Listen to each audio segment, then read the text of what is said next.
ഹോസ്ദുർഗ് കോടതിയിൽ പരിസ്ഥിതി ദിനത്തിൽ പ്ലാസ്റ്റിക് ലഘൂകൃത ജീവിതശൈലി ക്യാമ്പയിന് തുടക്കം കുറിച്ചു. താലൂക്ക് ലീഗൽ സർവീസസ് കമ്മിറ്റി ചെയർമാനും അഡീഷണൽ ജില്ലാ ജഡ്ജുമായ PM സുരേഷ് ഉദ്ഘാടനം ചെയ്തു. This news sponsored by Emmanuel Silks, Kanhangad, Kannur and Thrissur.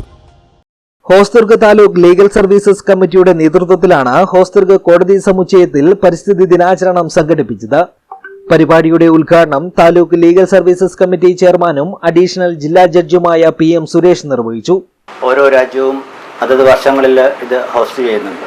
നമ്മുടെ രാജ്യം 1975-ലും 77-ലും 2011-ലും 2018-ലും ഈ ഒബ്സർവേഷന് ഹോസ്റ്റ് ചെയ്തിട്ടുണ്ട്.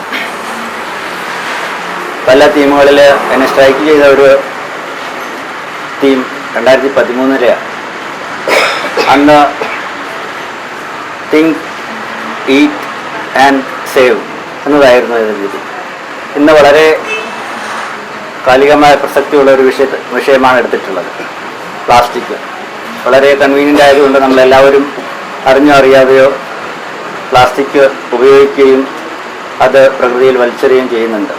അതിൻ്റെ ദുരന്തഫലം മാതൃഭൂമി പത്രം നോക്കുമ്പോൾ അറിയാം. ഒരു ചിത്രം ഫ്രണ്ട് പേജിൽ തന്നെ അത് കൊടുത്തിട്ടുണ്ട്. ശ്വാസം മുട്ടുന്ന അവസ്ഥയിലുള്ള ഭൂമിയുടെ ഒരു ചിത്രമാണത് കാണിച്ചിട്ടുള്ളത്. ചടങ്ങിൽ bar association president advocate P Narayanan അധ്യക്ഷനായി. Senior civil judge MC Biju പരിസ്ഥിതി ദിന സന്ദേശം നൽകി.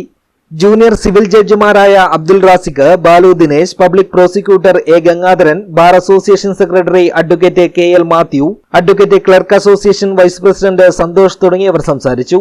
ചടങ്ങിൽ വെച്ച് മുഴുവൻ ജുഡീഷ്യൽ ഓഫീസർമാർക്കും കോടതി ജീവനക്കാർക്കും അഭിഭാഷകർക്കും അഭിഭാഷക ഗുമസ്തന്മാർക്കും പ്ലാസ്റ്റിക് ലഘൂകൃത ജീവിതശൈലി ക്യാമ്പയിന് തുടക്കം കുറിച്ചുകൊണ്ട് തുണിസഞ്ചി വിതരണം ചെയ്തു. തുടർന്ന് അസുഖബാധിതനായി ഒരു കാല് മുറിച്ചുമാറ്റിയ പെരിയ കല്യോട്ട് ഉന്നതിയിലെ പാലായച്ചന് വീൽചെയർ നൽകി. Taluk legal services committee secretary PV Mohanan സ്വാഗതവും പാരാലീഗൽ വളണ്ടിയർ C ബിന്ദു നന്ദിയും പറഞ്ഞു. News bureau, Kanhangad.